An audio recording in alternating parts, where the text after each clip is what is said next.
प्रपन्नपारिजाताय तोत्रवेत्रैकपाणये ज्ञानमुद्राय कृष्णाय गीतामृतदुहे नमः. Om. Dear friends, we are coming to the end of this Bhagavad Gita. We have to read shloka number 75 now. Yesterday we just started reading the shloka number 75 of the last chapter of the Gita, that is 18th chapter of the Gita, where the conversation, what all conversation was to take place between Krishna and Arjuna, that conversation is complete. And now Sanjaya is just giving up his winding up talk to Dhritarashtra. He has just completed the conversation between these two. And now he is saying, Vyasa prasadat shrutavan etad guhyatamam param yogam yogeshwarat krishnat sakshat kathayata swayam. So I heard this conversation between Krishna and Arjuna. Then how did I hear? That is Vyasa prasadat, by the grace of Vyasa. Vyasa we have seen. Vyasa literally means elaborate. Vyasa, the opposite of Vyasa is a samasa. Samasa means very, very compact. If I say something in a very, very compact form, that is called samasa form. If I want to elaborate, that is called Vyasa form. That's the only difference. Suppose you say, you do some presi writing, what we call presi writing, that is samasa. Elaborately I want to write, that is called Vyasa style. So he is called Vyasa because he, first of all, he edited all those Vedas which were in a jumbled fashion. So he edited and then he put them in a proper shape. And then again he wrote various other Shastras, and also he wrote some Puranas. So by that he, in a way, he spread the knowledge of the Vedas to the common man. So in that way he created a huge literature. So that is the reason why he is called Vyasa. Then Vyasa prasadat, by his grace, I have heard etad guhyatamam param. Param is that supreme thing, this great conversation. Param is something which is supreme. Why is it called supreme? Because it is talking about Atma, Paramatma, etc., the oneness of Jiva and Brahma, and about man's duty on earth and how a person has to conduct himself on earth.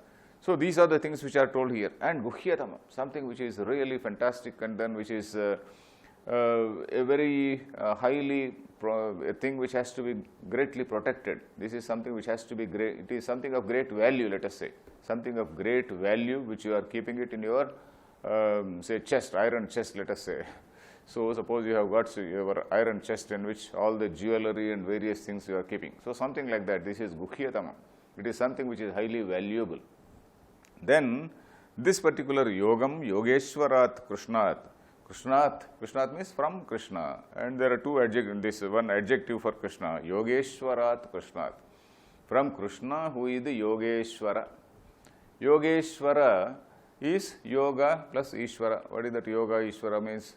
It can be interpreted as Yoginam Ishvara, that is, who is the Lord of all the yogis. The other way to say is Yoganam Ishvara. Yoginam Ishvara means when you say yogi, you are referring to a person. Yoga means you are referring to a process. You are referring to a particular path or a particular discipline. Yoganam Ishvaraha. We have to take it as Yoganam Ishvaraha and not as Yoginam Ishvaraha.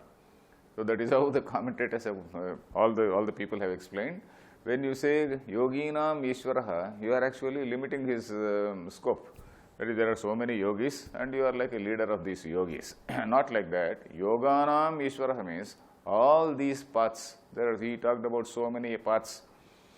That is, he talked about Karma Yoga, he talked about Sankhya Yoga, he talked about Atma Sanyama Yoga. All these are various levels, not even paths, not different paths. These are one overlapping with the other. These are all overlapping paths. It is not as though these are all different paths.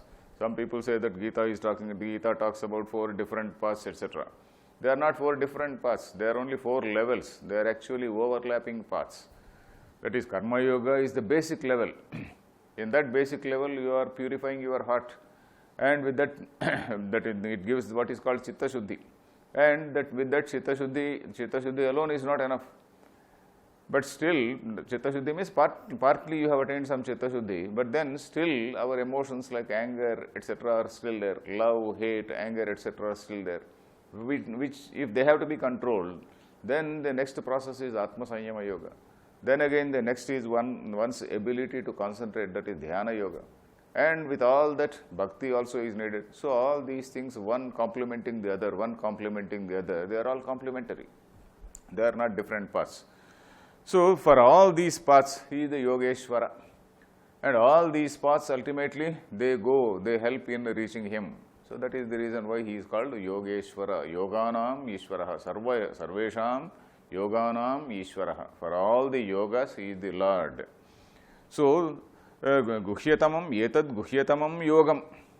What is it he has heard? Etad Guhyatamam Yogam Shrutavan. That is, Yogam again, when you mean, what do you mean? This path, this particular discipline, which Krishna told Arjuna, this particular discipline, this particular Yogam, I heard from Yogeshwara. This Yogam, I heard from Yogeshwara. Yogeshwarat Krishnat, then Sakshat Kathayataha. It is not as though it is some sort of hearsay evidence or some second-hand evidence. Sakshat means directly. Kathayataha means even as he was saying. Kathayan means one who is telling in the present continuous tense. For that Kathayan, the Shashti Ekavachanam is Kathayataha. That is, even as he is directly telling, I heard. Even as he was saying, I heard. Sakshat Kathayataha. Not as though he heard from somebody, oh, Krishna said like this, etc. I personally heard. I heard with my own ears, saw with my own eyes. So that is what Sanjaya is saying. Sakshat Kathayataha, Swayam Kathayataha. He himself was saying, and I have personally seen it. Swayam Shrutavan. I have personally seen.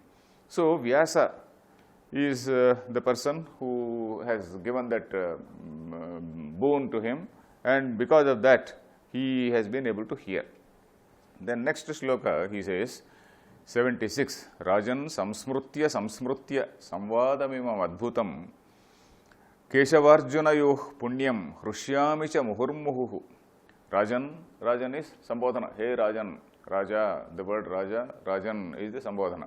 Hey Rajan, samsmrutya, that is contemplating on it again and again, or thinking over it again and again. That is, Sanjaya has heard this conversation 10 days ago, because on the very first day this thing has happened. This discussion between Krishna and Arjuna has happened, and immediately that war started, and thereafter for 10 days this war went on, and on the 10th day Bhishma fell. And when Bhishma fell, Sanjaya ran to Dhritarashtra to convey that news to Dhritarashtra.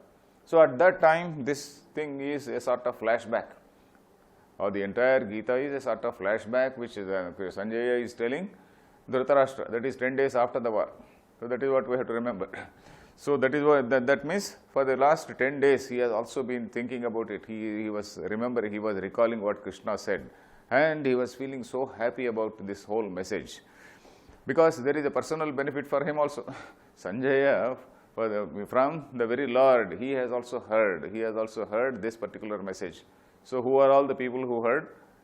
Arjuna is one, Sanjaya is one, and some people also say that Hanuman, who was also there on the chariot, he was also a listener, and that is the reason why some people say there is also a commentary by Lord Hanuman. They say there is Hanumat Bhashyam also on Valmiki, on this Gita, which I have not read, of course.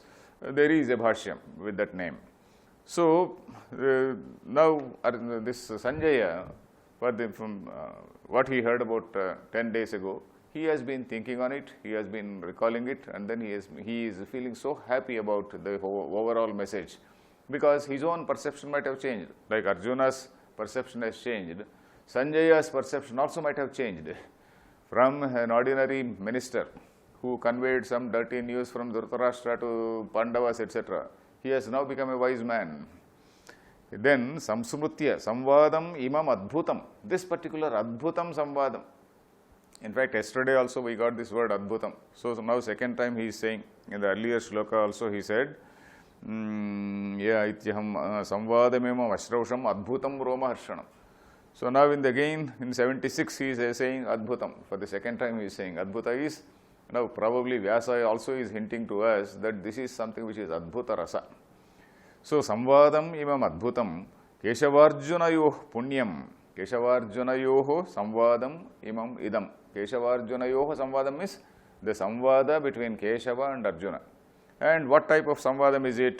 Punyam. Punyam does not mean it is going to give me a lot of Punyam. Suppose when we read about Phalashruti for Gita, usually there are some old editions. In those old editions there is what is called Phalashruti. Maybe in recent editions also it may be there. Phalashruti is, if you read one chapter every day, you are going to attain Indra Loka or some other Loka.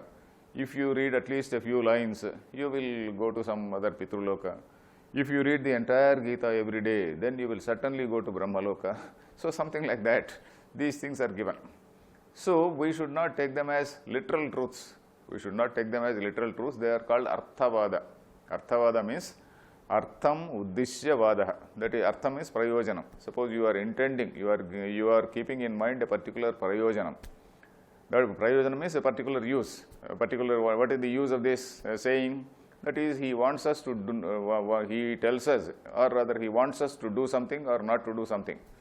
So when he wants us to do something, he says, okay, yes, it is going to give you a lot of punyam. When he wants that we should not do something, then he says, no, if you do this, you are going to hell and you will be there eternally. So like that, these are such statements are called Arthavadas. So here, of course, it is punyam. So that is the reason why commentators have said punyam means, they did not say it is going to give punyam. It is going to take away the papam, that is papaharam. It takes away both punyam and papam, because this Vedanta is not, when you study Vedanta, you are not getting punyam. When you study Vedanta, you are only getting Atma Jnana, that is rising above punyam and papam. That is the message we have seen all through the text. So we have to take the same meaning here also. When we say punyam, when he says papam he is going to take away, he takes away papam and punyam also. So here also when you say punyam, it is something which is going to take away papam and punyam. So Keshavarjunayoh punyam, Hrushyami cha muhurmuhu. Hrushyami means I feel so happy. Harsha means happiness. Hrushyami means I am happy. Muhurmuhu, again and again. Muhurmuhu, again and again. That means this Sanjaya is recalling it every minute. Recalling it every minute because it is such a great conversation, such a precious conversation which he had not heard earlier. Then we will just take a break and come to the next shloka.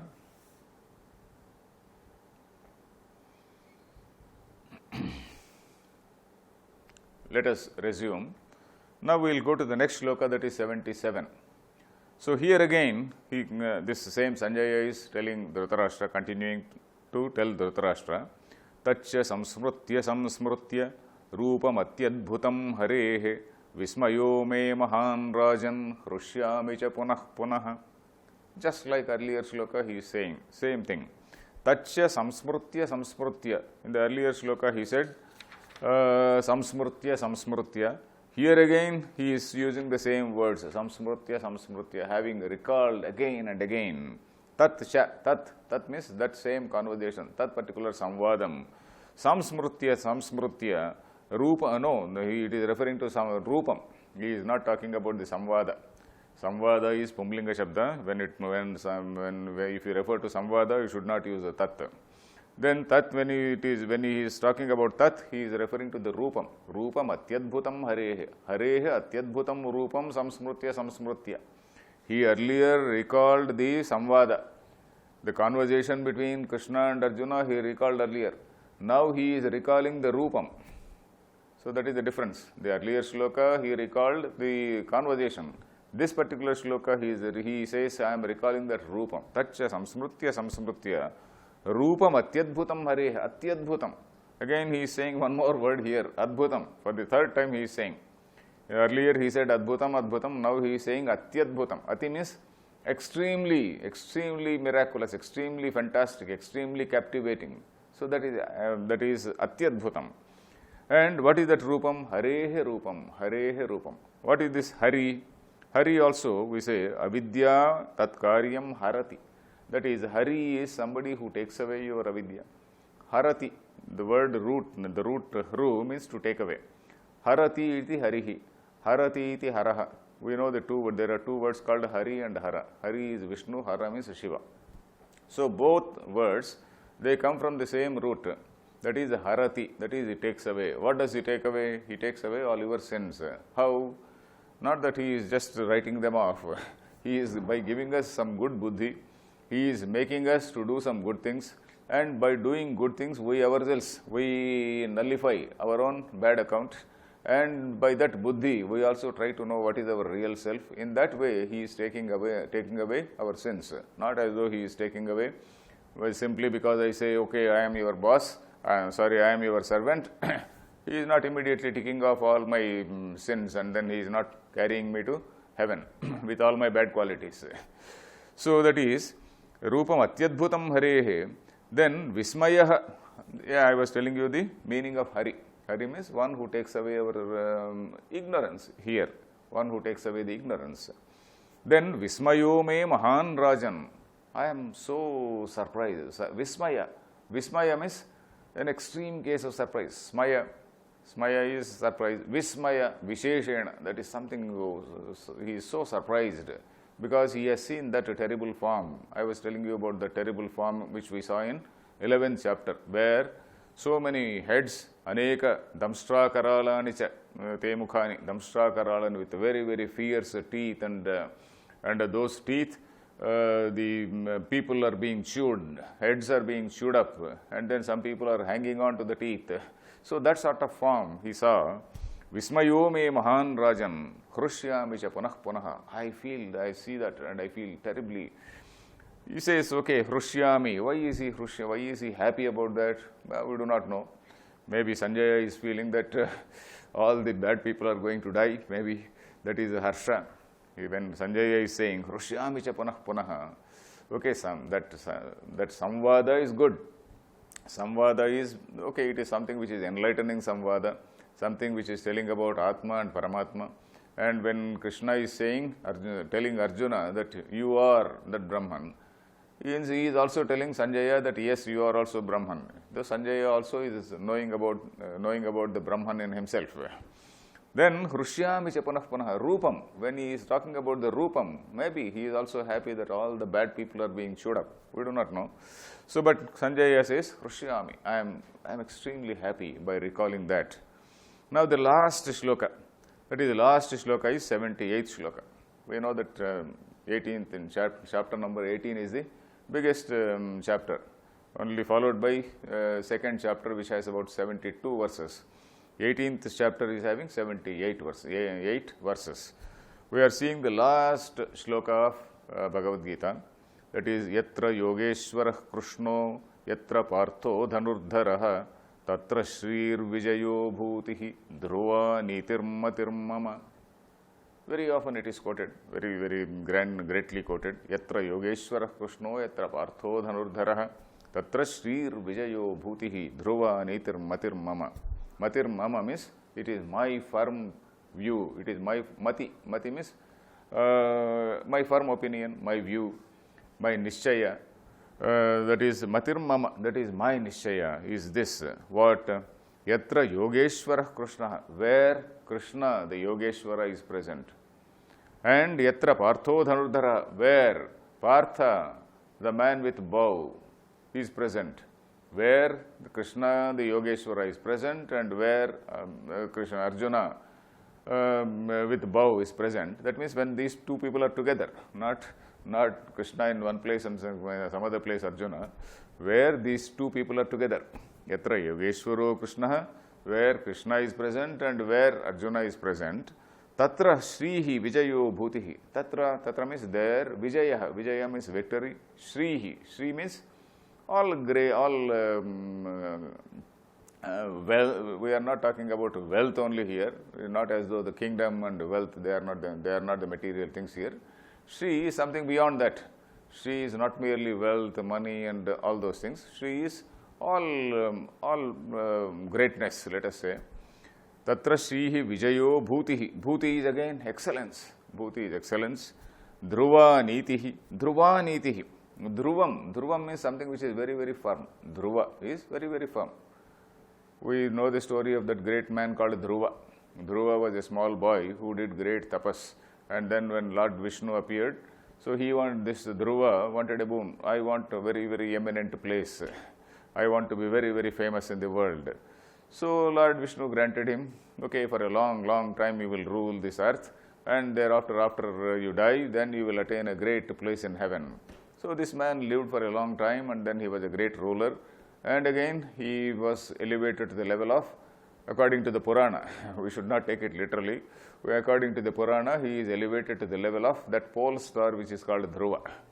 So that is the story. Dhruva means something which is firm, which never, that is called Dhruva Nakshatra, because that is something which at any point of time it looks very, very firm. So very firm means not moving.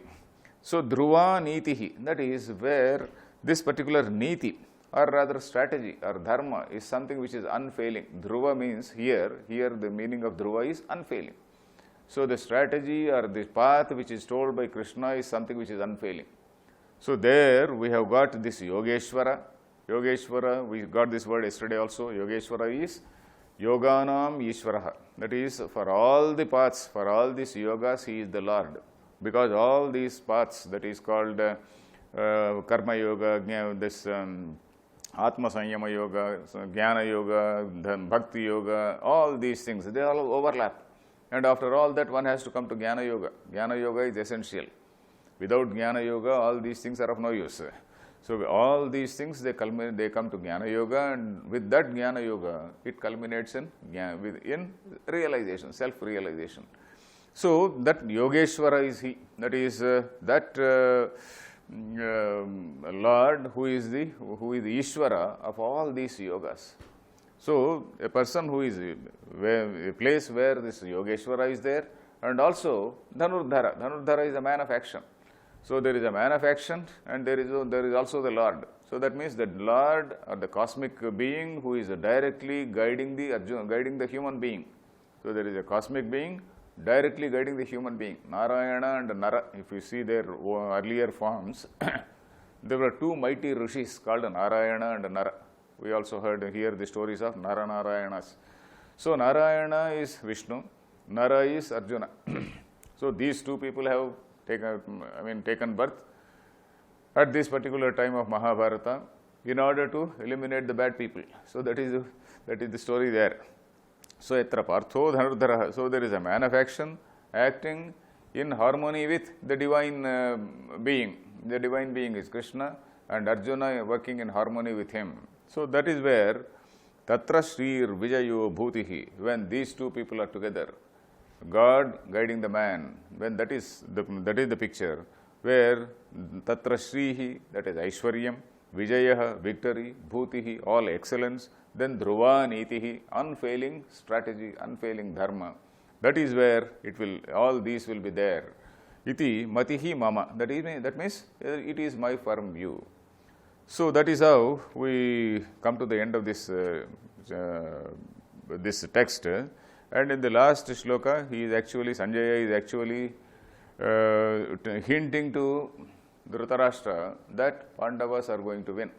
In this particular shloka, he is openly saying, where Krishna and Arjuna are there certainly victory is going to be there. This is my firm view. So Sanjaya, like a very honest minister, because any honest minister has to give a very bold and honest advice. So Sanjaya has given that honest advice to Dhritarashtra. So we are very happily listening to this shloka. We are happily listening to this shloka. Okay, this is the finest shloka, nice shloka, etc. But you see the listener there in the Bhagavad Gita. Who is the listener? In the Bhagavad Gita, the listener is Dhritarashtra. So Dhritarashtra is the saddest man now.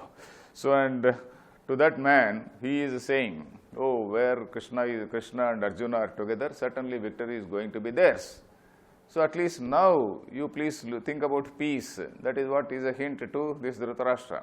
But unfortunately, Dhritarashtra does not even take that hint. Dhritarashtra doesn't even bother, or probably he is also helpless. Dhritarashtra, we sometimes feel in the Mahabharata, in the entire Mahabharata, we see that Dhritarashtra he is also vicious at various times. And he is also helpless. Sometimes he becomes kind and then he wants to give something to the Pandavas. But some other times he is so totally selfish. So there are two sides. Dhritarashtra is not a firm personality. There is a lot of fluidity in his personality. So that is what we see there.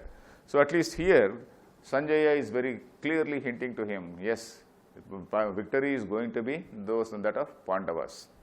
So anyway, with this we have come to the end of this Gita. We will have a small summary of this chapter maybe tomorrow, and one more session for the entire summary of the Gita. So maybe tomorrow we will have a summary of the 18th chapter, and thereafter in another small session we will have a summary of the entire Gita, all the 18 chapters. So let us continue tomorrow. Harihi Om Tat Sat.